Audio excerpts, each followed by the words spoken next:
Good afternoon, gentlemen, and welcome to our Springbok press conference with Springbok coach Jacques Nienaber. Most of you have joined our press conferences before, so you know the drill. We are quite pressed for time as usual, so we are going to keep it short and sharp.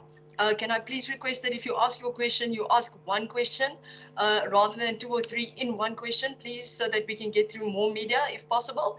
And then just as usual, we'll keep the Afrikaans questions for the last 6-7 minutes or so. So without further ado, you know the drill. Please just lift your hand when you have a question, and yes, we'll fire away. Mubin?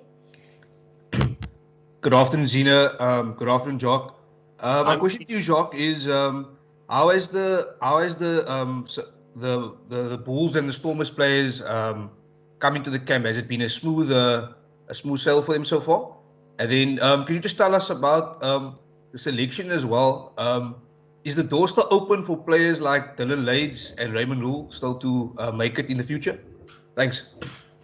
yeah, and in your first part is about the Bulls and the Stormers guys.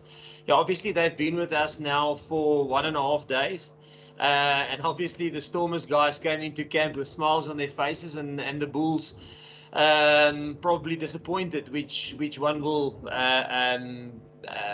would expect, seeing that the final was such a closely contested game. And yeah, so in terms of players from, yeah, we can always, if there's injuries and stuff like that, we can always look to get players in from anywhere. I mean, I don't want to speculate just on the two you mentioned, but players in local competitions. Nathan? Thanks, Zina. How's it, Jock? Jock, we see more and more players coming back or returning from their European stints. Would you say this is a good for SA Rugby, and especially in the lead up to the World Cup? Is this something that you encourage? Yeah, I think it's good. I think it's good for the fan as well if players decide to come back from having a stint abroad. And it's obviously nice having them in our environment, because we can obviously look at them in terms of a player management and a player welfare point of view. We've got a little bit more control over the players. When they play abroad, we hope that there's some goodwill between the Springboks and the clubs that they represent, to get some player welfare and to look after the assets, which is both an asset for us and for them. But it just makes it a lot easier when they're in South Africa. So yeah, it's a good thing. If they want to come back, we will always wait for them with open arms. Craig Lewis? Thanks, Zina. How's the Jacques? Hope you're well. Hey, Jacques, Craig. just looking at your squad, I mean, you obviously have quite a few newcomers and guys who've been rewarded for their form in the URC. Just how do you foresee balancing, during the Wales series, sticking with the tried and tested and prioritizing results while also giving, maybe game time to some of the new guys to get them some game time under the belt, knowing that, it's not all that long until the next World Cup, and that could be important to build a bit of depth. Yeah, I think yeah, we've got a plan with the players. We've got obviously three. Hopefully, I think it is three SAA games in November coming up. Which would give us a great opportunity to expand and be a little bit creative in terms of team selection. And we've got a plan currently worked out for the year for 2020, where we would like to play players, but that plan changes quickly, determining on the results and determining on injuries. You might think that one player might only play on the end of year two in the SAA game, and if you pick up two injuries in a position quickly, then that player might start in test matches. So yeah, that will always be something that we will closely monitor. And yeah, that's always the balancing act. And like I mentioned before, I think if you represent your country, you represent a brand that's over 100 years old. You've got a responsibility towards that, and our responsibility is to perform and to make our country proud as the Springboks. If there is an opportunity to maybe expose players to the highest level of international rugby, then we will take that opportunity. But again, like I said, it will be determined by injuries, and it will be determined by momentum that we build. Percy, is your question in English or Afrikaans? Percy? Zina, I'll wait for Afrikaans.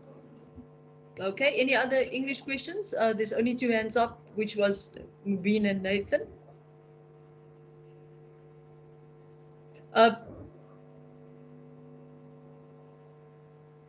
Grant?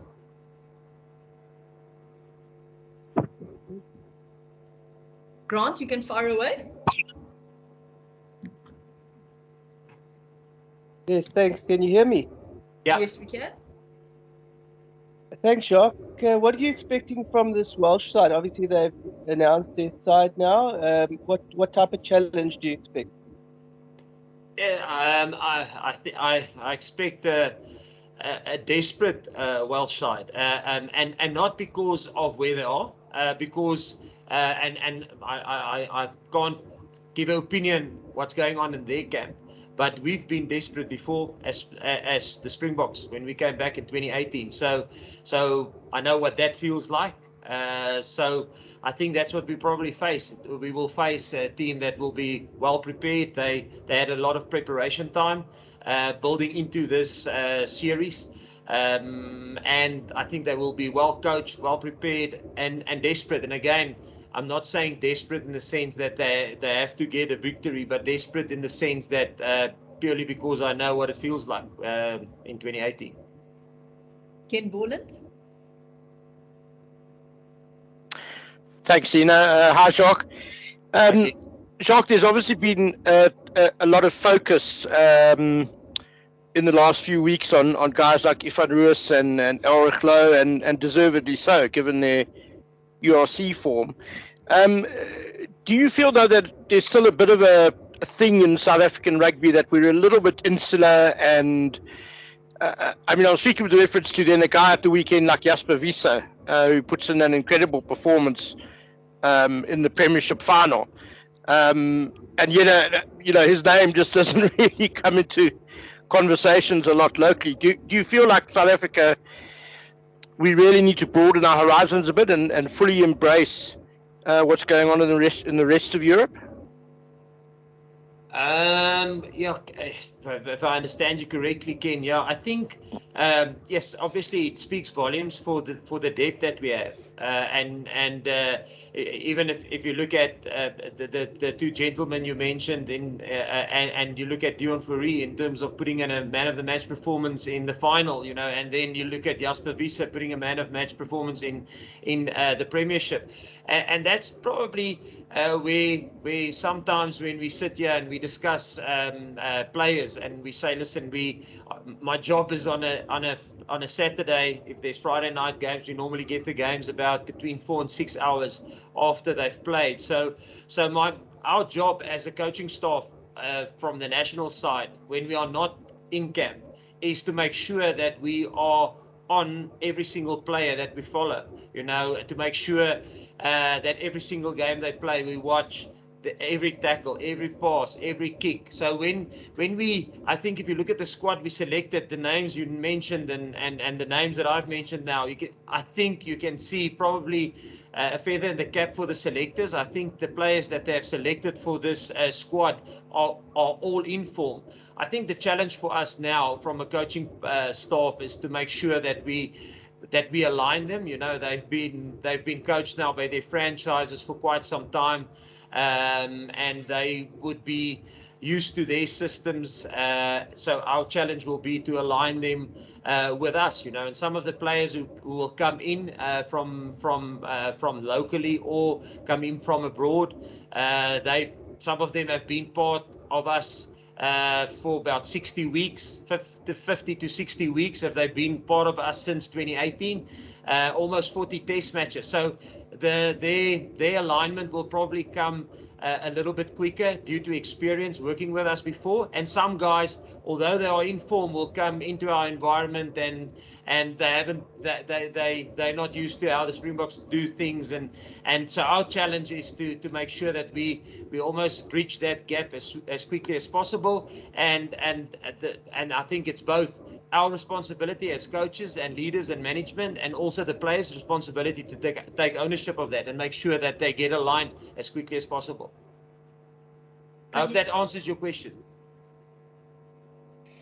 Yeah, thanks, Jacques. Super. Thank you. Okay. Guys, can I please request that those who have asked questions already just lower your hands so that we can see the others. And then with that said, let's go to Kanyiso. Thank you very much, Zina. Good afternoon, Jacques. I hope all is well. When you look at Saturday's URC final and you look at the Gallagher Premiership final, you look at the Super Rugby final, what kind of rugby picture did those particular matches actually illustrate for you? I think the common denominator in all those finals were physical intensity. I think, yeah, if you look at, I don't want to go too much into the stats of those three games. Obviously, we follow it closely, but I think there was a physical intensity in all three of those matches, and there's also a massive tactical battle and a battle for territory and a battle for to put the other team under pressure. So I think that was a consistent in all those games, and that's why we say it's nice if our players can play in big games like that, because finals is probably the closest there is to international rugby, but I still think moving up from big finals like that in international competition is still it's a different game playing internationally, because obviously you're playing for your country, and if you don't get the desired result, your country loses, so there's a lot at stake, which I'm not saying there isn't a lot at stake when you play for the URC, but obviously the Stormers fans are Stormers fans, but when you play for South Africa, it's 40, 50, 60 million people that you represent. I don't know what the size of the Stormers fan base would be, but I mean, I hope you get what I'm trying to say. How can I say it? What you play for is just a lot bigger when you represent your country. Liam? How are you? How are things there? Hi, Liam. We're behind you guys in South Africa. We only got to see the first episode of the documentary series with you guys and the Lions. It was broadcast there last Sunday night. I'm just curious, with Wales coming into you guys now, is it possible for you to just put into context the difference between now and then? How very different a tour it will be in terms of, like, compared to the Lions tour where we had all the restrictions and stuff like that. I'm just wondering, from your perspective, how good will that be for South African rugby and as well for the Springboks in terms of your preparation? How very different is it for you this year compared to last year? You could just compare and contrast the both, please. Thank you. Liam, yeah, no, listen, it will be phenomenal for us, for South Africa. If you think of the fans in South Africa, that we, as the Springboks, we haven't played in front of a crowd since we won the World Cup. We've never performed for our country, in our country, as world champions. So the last time we actually played in South Africa or performed in South Africa was against Argentina at Loftus before we went on the World Cup, the last game of the Rugby Championship. So it's going to be massive for us. And then the same, I think, for the players from Wales. There was a big contingent of them that was on the Lions tour. And it will be awesome. I mean, touch wood, nothing happens going forward, and things stay as normal, or almost back to normal as is. So things in South Africa are almost, is, in my opinion, normal, like it was pre-COVID. Yes, there is still some regulations that we have to oblige by.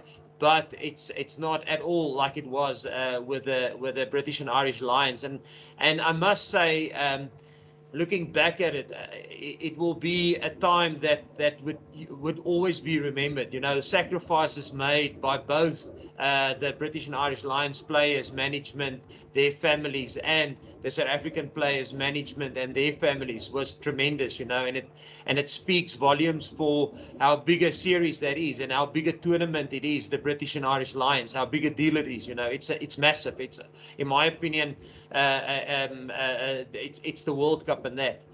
So the other things are important, Rugby Championship, Six Nations, all that. But I think that is such a unique, I'm talking about uniqueness. I think British and Irish Lions is a unique series, as is World Cup. Kamba? Yes, Thanks. Good afternoon, Jacques. You would have seen last week that there are changes to the Rugby Championship format. I just want to pick your brain on what you think, how the change or the reverting back to, a structure that is more conducive to the amount of rugby being played. What your initial impression of that is? The Rugby Championship. The Rugby Championship, I think, is 6 games contested over, if I get my sums right, it is contested over 10 weeks. And that it's been like that, except in World Cup years, where the Rugby Championship is a shortened format. And I think the only change to what we normally had is that there's mini tours, 2-week tours. So we play New Zealand twice in South Africa, where in the past we played New Zealand in South Africa 1 week, and then we will play New Zealand away, and then we will play Australia at home and Australia away, and Argentina at home and Argentina away. And now it's just a mini tour. So the 1 year we're going to play Argentina home and away as per normal, but Australia and New Zealand will alternate year on year. So 1 year we will host New Zealand and South Africa, like this year, and then we will play away against Australia. Then the next year, if it's not a World Cup year, then we will host Australia again for 2 test matches in South Africa and play New Zealand 2 test matches away. So I just think if you look, I think the reason why they did it, obviously it reduces the amount of travel, which has a direct influence in cost and also in player welfare. You don't have to cross the different time zones that much. So yeah, for us, listen, it's the same for all the parties involved in the Rugby Championship, and yeah, it's a little bit new, and we have to adapt by it, like all the other teams will have to adapt by it. Well, we'll take one more question in English, and then we'll switch over to Afrikaans because we are limited for time. So Ross, you can ask your question. Thanks very much, Zina. How's it, Jacques? In terms of players now, I'm assuming you guys are pretty much up to full complement at the camp. I know that Handra Pollard's still got a French top 14 final. Are you guys waiting for anyone else? And, with being up to full complement, are you now able to, lift the intensity and sort of get to the level of preparation that you're hoping to ahead of the Welsh series? Ross, no, Andre is obviously still playing, so he is only their finals only over the weekend.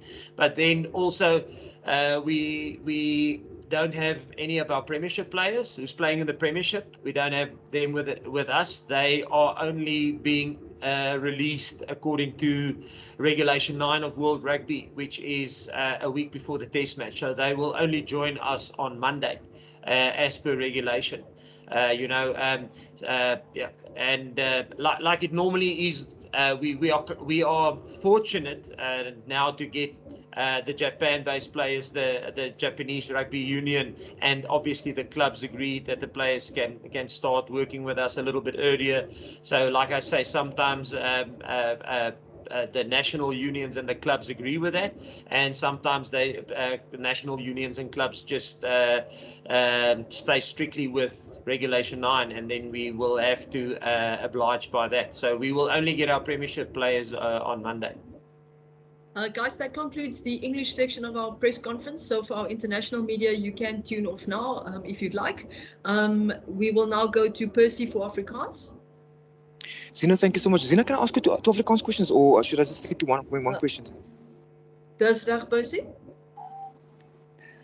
Jacques, goeiemôre Jacques. Jacques, kan ek vra, ek wil 'n soortgelyke vraag vra rondom jou groepspelers. Is jou groep nog steeds net 43? Het dinge verander sedert die enigste beserings en hoe was die voorbereiding sover vir jou as afrigter gewees sover? Percy, ja, nee, ons groep bly 43. Die groep wat ons aangekondig het, is die groep wat ons aangekondig het, so daar het niks veranderinge daar plaasgevind nie.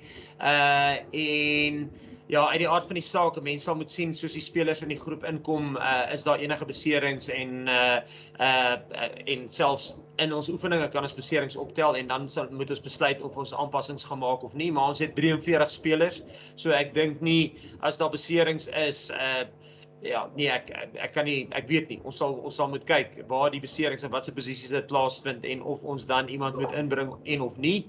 En Percy, hoe die oefeninge tans gaan, uit die aard van die saak, ons was redelik kreatief geweest in die eerste 2 weke, want ons het 16 spelers gehad, maar daar was nie 'n speler in elke posisie nie, so van die stitte moes slot speel en van die slotte moes flank speel en ons was maar kreatief in terme van as dit gekom het by span taktiek. So ons het meer gefokus op fundamentele vaardighede. Waar nou is ons in 'n goeie posisie waar ons ten minste amper 2 vol spanne het wat posisie spesifiek vol is. Maar definitief 1. So ons kan bietjie aan taktiese goed begin werk, Percy. So ja, dis ek dink ons groot uitdaging gaan wees uit die aard van die saak. Ek dink die spelers wat ons wat die keerders gekies het, is spelers wat in vorm is. As jy kyk na die vertonings van die spelers in die finale van die Premiership en ook van die URC kompetisie. Ons groot uitdaging gaan wees om hulle belyn te kry met hoe ons dinge doen by die Springbokke. So en ons het 2 weke om dit reg te kry. So ja, nee, Percy, ons werk hard, so hard as wat ons kan. Ons sal ons Engelse spelers eers kry volgende maandag en dan sal ons so hard werk as wat ons kan om hulle belyn te kry vir 'n baie desperate Wallis. Jacques, kan ek net vra, as jy's die senior persoon op die platform op die oomblik, en ek bedoel niks snaaks met hierdie vraagie, maar wat is jou opinie oor die Curriebeeker? En as die mees seniorste persoon tans op hierdie platform, kan ek jou vra, kyk jy enigstens na die Curriebeeker eindstryd hierdie week? Wat is die beloning vir die 2 spanne byvoorbeeld wat nou so hard gewerk het? Kan hulle enigstens die nasionale afrigter se aandag trek hierdie naweek nog, of stel jy as senior nasionale afrigter glad nie belang in Curriebeeker vertonings? Nee, yes, Percy, uit die aard van die saak stel ek belang in die Curriebeeker.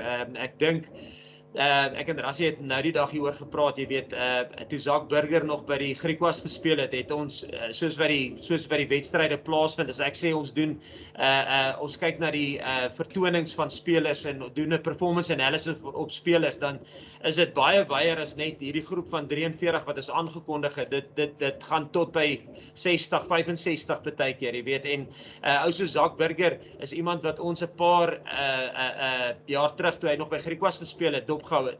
En ek dink op een van die online meetings wat ons gehad het Rassie sy naam genoem en ek sê paar weke later is hy gekontrakteer by die Bulle en nou is dit iemand waarna ons kyk, jy weet, en hy is daar ouetjie wat ons dophou en wat ons kyk, hoe tackle hy, hoe pas hy, hoe doen hy sy dinge op die veld, jy weet. So nee, dis definitief iets waarna ons kyk en ek dink as mense kyk na die Curriebeeker finaal hierdie jaar, ek dink as jy gaan kyk na die Pumas en die Griekwas, is uitstekend wat hulle gedoen het om vir alles mense gaan kyk na ek dink hulle vat so, ek dink daar's soveel diepte tans in Suid-Afrika as jy gaan kyk na die twee as ek kan sê Griekwas en Pumas is domestic franchises, die ander 6 franchises is internasionale franchises. As jy vat die Cheetahs gaan volgende jaar in die internasionale kompetisie speel. Dink ek hulle begin so raakvat in terme van die talent wat daar is, jy weet, as jy kyk na die budgets wat daai 2 spanne, die sogenaamde kleiner spanne het, Pumas en 'n Griquas, jy weet, en daardeur verwys ek nie na iets wat die Bulle of die Cheetahs verkeerd gedoen het nie. Ek verwys maar net na die grootheid van hoeveel talent daar in Suid-Afrika is, dat daai twee spanne dit maak in 'n Currie-beker finaal, jy weet, en dit is die eerste keer, ek dink sinds eerste keer vir die Pumas ooit en die eerste keer vir Griquas sinds 1970. So dit is uitstekend. Nee, is Percy, dit is definitief iets wat ons streng dophou. Jy weet, en selfs as jy dink daar is pony spelers wat ons ek werk naby aan Rassie met die pony spelers. Jy weet, daar's oor 100 pony spelers waarna ons kyk in Suid-Afrika, en 'n klomp van hulle het in hierdie semifinale gespeel, jy weet. En weer eens as 'n mens gaan kyk, ek dink die Pumas het 1 of 2 pony spelers, maar die Griquas het nie op die stadium 'n pony speler nie, jy weet. En hoe uitstekend het hulle gedoen. En weer eens, ek sê nie die Griquas, ek sê nie die Cheetahs of die Bulle het iets verkeerd gedoen nie. Ek sê maar net, dit wys vir jou hoeveel talent is daar. Nee, ons hou hulle definitief fyn dop, Percy. Guys, we're going to take the last 2 questions, but very quickly, please, Kobus, and then followed by Zian, and then we wrap things up. So, Kobus, you can go.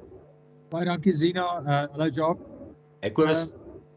Jacques, ek wil jou vra, in 2007 het die Springbokke die Wêreldbeker gewen toe die Bulls en die Sharks in die Super Rugby eindstryd gespeel het. Is jy hoopvol dat daai URC momentum ook hierdie jaar sal oorspoel na die Springbokke toe? Ja, weet jy, snaaks genoeg, Zian, ek het nou die dag te praat ek met Victor, toe sê ek, ja, weet jy, in 2018 of in 2019 het ons die World Cup gewen, maar ons spanne het nie in semifinale gespeel van Super Rugby nie. Toe stel hy my vinnig op my plek, toe sê hy, weet jy, ja, in 2007 toe ons die Wêreldbeker gewen het ons 2 spanne gehad wat in die finaal gespeel het. So ja, ek dink ek hoop daai momentum, en veral die momentum, nie net wat dit by die Bokke create nie, maar die momentum in die land, jy weet, ek dink waar die grootste of die belangrikste faktor vir ons is die fan, die spectator, jy weet, en ek dink daar's lekker momentum en lekker positiewe gevoel onder die mense wat rugby ondersteun, onder die ondersteuners. So ek hoop daai spoel oor na ons, veral as ons nou weer voor ondersteuners kan speel, hoop ek dit laat ons 'n ekstra arm en 'n been groei. Last question, Zian. Hi Jacques, goeiemiddag. Alles nou goed daar.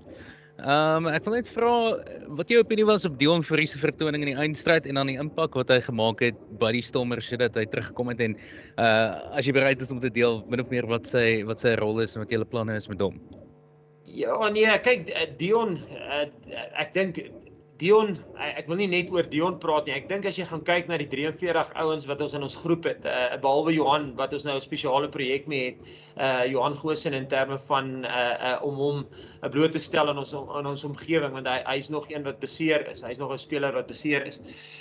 Sal ek sê so, kom ons sê 42 spelers wat tans in ons groep is wat nie beseer is nie.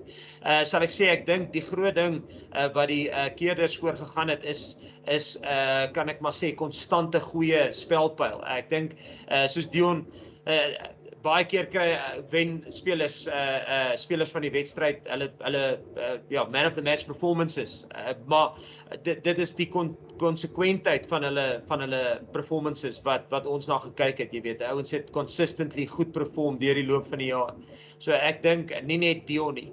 Ek dink al die ander spelers, ek dink as jy gaan kyk na al ons losvoorspelers, ons het 'n klomp goeie losvoorspelers, jy weet. Ek dink as 'n ou soos Dion inkom, sien 'n ou soos Elrich, hy sien 'n ou soos Evan, Dwayne is nie hier nie, Pieter Steff is daar, jy weet, Sia is daar's 'n klomp, Marcel is daar's 'n klomp uitstaande losvoorspelers wat tans saam met ons is, jy weet, Reinhard Alstedt van Toulouse, wat by ons aansluit, wat in een van die top spanne speel oor see. Ja, so daar's 'n klomp uitstaande spelers, en ja, ek dink die groot ding is hulle is in die groep want hulle het konstant goeie performance ingesit week na week. Guys, thank you so much for joining our press conference. That concludes our proceedings. We will be sending out a recording shortly, so just keep an eye out for that. Have an awesome day. Bye-bye. Dankie. Bye-bye. Thanks, Ina. Thanks, Jacques. Thanks. Dis Jacques, lekker week. Ja, selfe.